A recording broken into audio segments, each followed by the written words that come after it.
Bonjour à tous et bienvenue sur btp.tv. Nous sommes le lundi 28 août et c'est l'heure de tout savoir sur l'actualité du bâtiment et des travaux publics. Et tout de suite, on passe au titre. Ça bouge pour le travail détaché, tout va bien pour le bâtiment en août. Nous prendrons des nouvelles de la carte BTP. Le STP ouvre un troisième campus à Troyes. Et enfin, Eiffage va tester un gant bionique sur ses chantiers. Emmanuel Macron continue de faire son petit tour d'Europe pour avancer sur la directive travailleurs détachés. Les premières rencontres ont été satisfaisantes pour le président français. L'objectif est clair, montrer le bien fondé de la directive travailleurs détachés. Il souhaite passer à 1 an la durée maximale du détachement ou encore instaurer le principe de « à travail égal, salaire égal ». Ces mesures sont assez mal perçues, surtout par les pays de l'Est.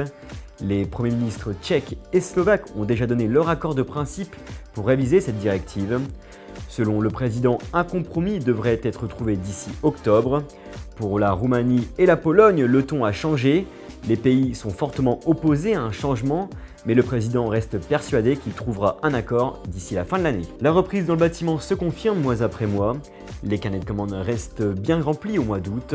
Ils permettent de travailler 7,4 mois. C'est une enquête de l'INSEE qui a révélé ces chiffres. Et même si le chiffre est en légère baisse par rapport au mois précédent, il reste nettement au-dessus de son niveau moyen, à savoir 5,5 mois. Nos confrères de Bâti Actu ont fait le point sur le déploiement de la carte BTP. Elle est disponible depuis le 22 mars 2017 et la fin du déploiement est prévue pour le 30 septembre prochain pour la dernière zone Île-de-France.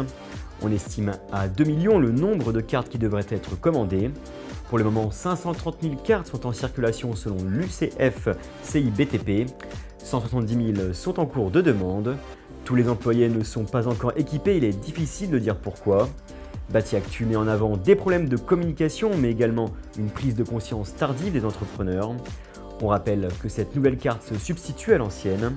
Et selon plusieurs chefs d'entreprise que nous avons contactés, les démarches ne sont pas si simples, avec notamment les critères de la photo qui sont beaucoup trop complexes.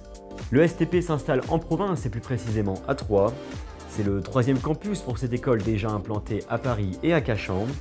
La rentrée est prévue pour le 11 septembre prochain dans un bâtiment provisoire en attendant la fin des travaux du nouveau bâtiment de 4000 m² pour 2020.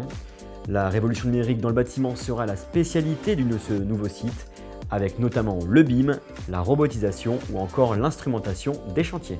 Eiffage va tester le gant bionique sur ses chantiers. Le géant du BTP français a signé un partenariat avec Biocerveau Technologies AB le 24 août dernier.